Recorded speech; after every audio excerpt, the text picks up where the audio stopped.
Otep à tous, bien-aimés frères et sœurs. Le Mali est en train de devenir probablement la première, en train d'aller vers la première puissance d'Afrique. Eh oui. On croyait que les militaires ne savaient que faire la guerre. C'est une erreur, une grosse erreur. Les militaires savent aussi comment manier l'économie. Les militaires ont une vision, les vrais militaires, parce qu'il y a des militaires comme Doumbouya, comme Oligui Nguema qui dorment, qui ont pris le pouvoir pour faire la fête, danser, boire, manger, les femmes et autres. Et puis voilà. Mais il y a des militaires qui ont pris le pouvoir pour travailler, pour changer l'image de l'Afrique, de tout un continent. Et c'est le cas d'Assimi Goïta. Regardez, en 2022, le gouvernement malien a créé une entreprise d'exploitation des matières premières. L'entreprise s'appelle SOREM, Société de recherche et d'exploitation des ressources minières, et du Mali bien sûr. C'est une entreprise qui va exploiter l'or malien. Vous savez que le Mali est parmi les 5 premières puissances d'exploitation d'or en Afrique. Et cette usine va exploiter de l'or elle va faire à la fois la recherche et l'exploitation de l'or sur un site qu'on appelle Intahaka. Ça se trouve dans la commune de Ntilit. Et c'est dans la région de Gao. C'est un espace de 97,41 km². Il y a 6 mois seulement, l'armée malienne a occupé le territoire. C'était l'endroit, ce site-là est le site le plus riche en matières premières, le plus exploité par les Maliens et les étrangers qui font leur paillage. Donc c'est un grand site. On s'attend à beaucoup de tonnes, beaucoup de réserves d'or. Il y a une particularité, et c'est pour ça d'ailleurs que je vous parle de cette entreprise, la SOREM. C'est parce que la SOREM, c'est une entreprise financée à 100% par l'État malien. Ce n'est pas une entreprise des investisseurs. Écoutez bien l'Africain. Les investisseurs ne développent jamais des pays. Un investisseur, c'est un homme d'affaires, c'est un businessman qui vient pour faire le business, qui vient pour s'enrichir, qui vient pour multiplier son argent, qui vient pour augmenter sa richesse. Il ne vient pas pour vous. Que ce soit bien clair, il ne vient pas pour vous. Donc quand vous voyez des chefs d'État africains courir, on a besoin des investisseurs, les investisseurs n'ont qu'à venir. Ce sont des minables, ceux qui n'ont rien compris. L'investisseur n'est pas là pour développer un pays. C'est à nous, Africains, à nous-mêmes, de développer nos pays. Et c'est ça ce que Assimi Goïta est en train de faire. Quand il crée une entreprise, encore nous sommes là dans la fabrication. Cette entreprise va faire la recherche d'abord, sur l'ensemble du territoire. Elle va faire l'exploitation. Elle va faire le traitement. C'est-à-dire qu'elle va transformer l'or. Et elle va commercialiser. Ça veut dire quoi? Ça veut dire que le produit fini là, c'est elle qui va prendre ça pour vendre ça soit au marché national, au marché africain ou au marché extérieur de l'Afrique. Donc cette entreprise-là a 4 fonctions fondamentales. La recherche, l'exploitation, le traitement et la commercialisation. Voilà ce qui développe un pays. Tant que vous n'avez pas ces choses-là, il n'y a pas de développement. Vous savez, je vais vous dire une chose. Le Congo démocratique, là, ça fait des années que par jour, il y a au moins 3500 camions de 10 à 20 tonnes de matières premières qui sortent du pays. Ce n'est pas transformé sur place, ça sort du pays.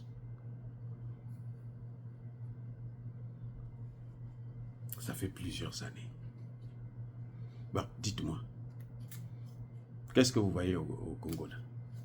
Ils ne sont même pas capables. Le Congo compte à peine les avions de combat, là, les Sukhoi là. Hein? On a 2 ou 4 comme ça là, c'est tout. Pourquoi? Parce que ils ne transforment pas leurs matières premières. La Chine est le premier fabricant plutôt, de batteries électriques, des voitures électriques là. La matière première vient du Congo.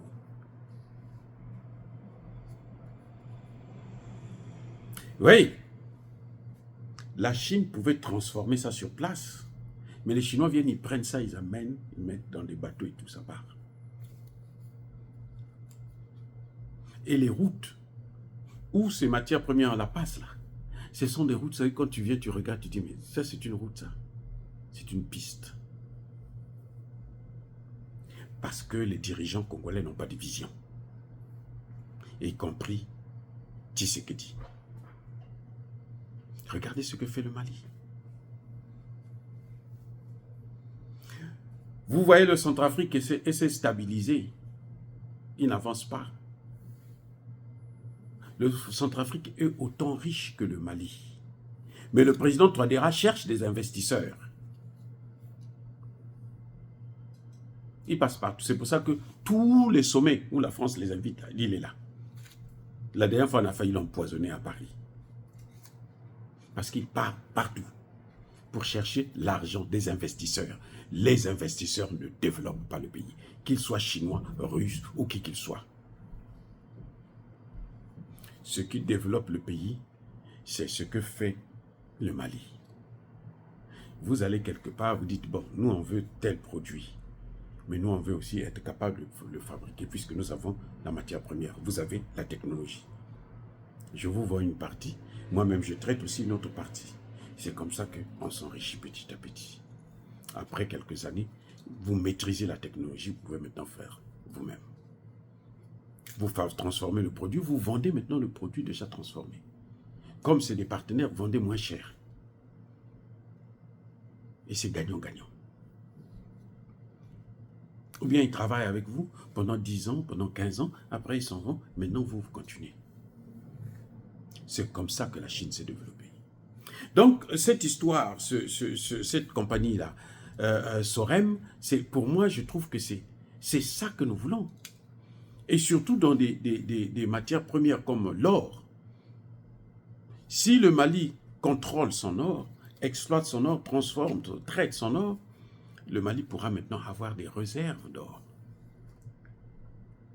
Et c'est avec ces réserves d'or-là qu'on peut avoir une monnaie. C'est pour ça que vous voyez qu'ils n'arrivent pas à avoir la monnaie parce qu'ils n'ont pas assez de réserves d'or. Quand ils auront assez de réserves d'or, ils auront la monnaie. C'est ce que le Zimbabwe a fait. Le Zimbabwe a passé 2 ans. On dit, personne ne doit exploiter mon or maintenant. C'est moi-même qui vais exploiter. Ils ont exploité ça pendant 2 ans. Ils n'ont pas vendu. Ils ont gardé. Quand ils ont eu un stock important, permettant maintenant de lancer une monnaie, ils ont créé leur monnaie.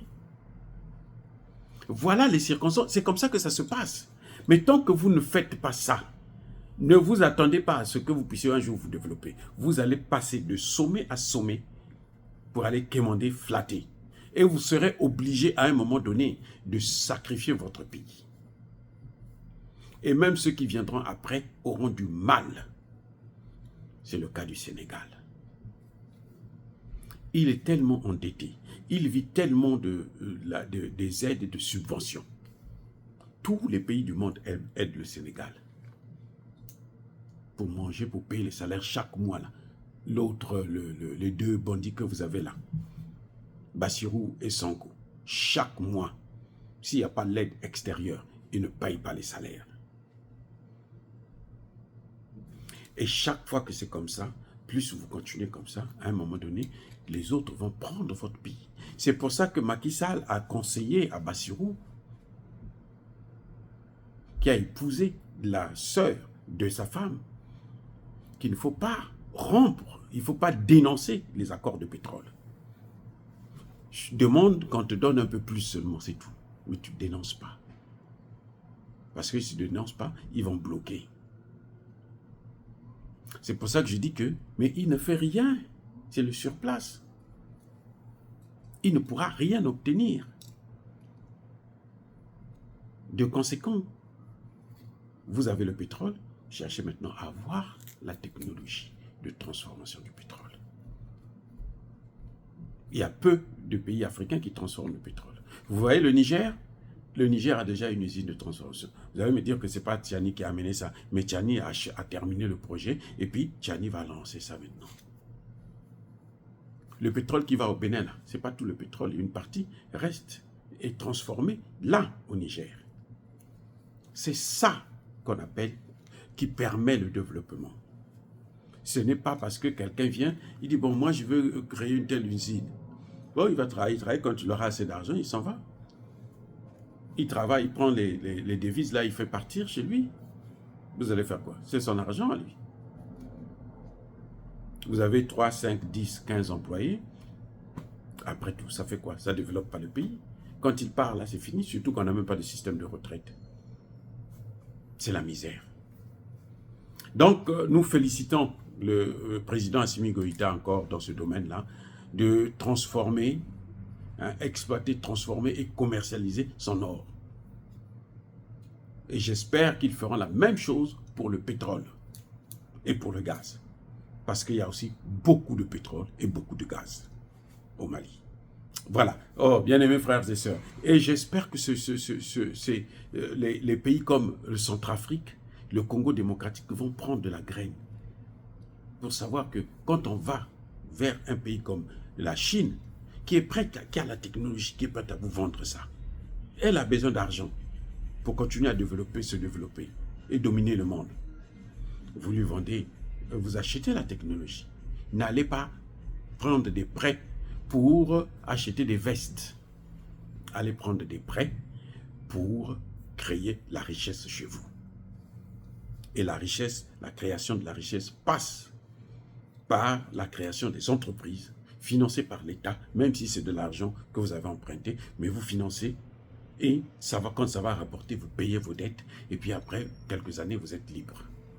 Soyez bénis, abondamment bénis par le Dieu de Kémit et par nos ancêtres évangélisés. Mais que tous ceux qui persécutent le continent africain, le pillent et le déstabilisent, qu'ils soient noirs, blancs, chinois, arabes, juifs, indiens ou qui qu'ils soient punis, maudits, foudroyés, neutralisés, écrasés, effacés par le Dieu de Kémit et par nos ancêtres évangélisés. Vive l'Afrique éternelle. J'ai dit et j'assume.